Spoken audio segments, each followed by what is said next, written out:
សូមស្វាគមន៍មកកាន់ប្រាសាទនាគពន្ធតើបងប្អូនធ្លាប់បានមកលេងប្រាសាទនាគពន្ធហើយឬនៅចំណែកឯបងប្អូនបានមកលេងប្រាសាទនេះហើយតើបងប្អូននឹងទេថា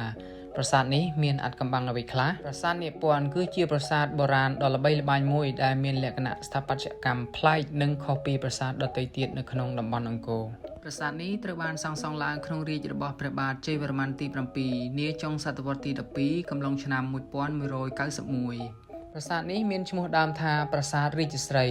គឺជាប្រាសាទឧទ្ទិសថ្វាយចំពោះព្រះពុទ្ធសាសនាមហាយានប្រាសាទនាគពន្ធមានរចនាសម្ព័ន្ធស្រះទឹក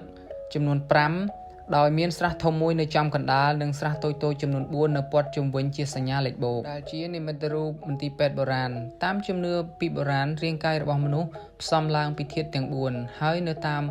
ទិសនីមួយៗនៃស្រះតូចៗទាំង4នោះ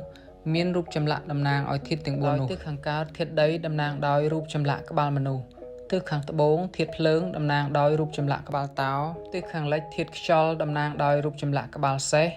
និងទិសខាងជើងធាតុទឹកតំណាងដោយរូបចម្លាក់ក្បាលដំរីក្រៅពីនេះនៅត្រង់ស្រះធំកណ្ដាលយើងក៏សង្កេតឃើញមានរូបចម្លាក់សេះថ្មមួយក្បាលឈ្មោះថាបេលហៈ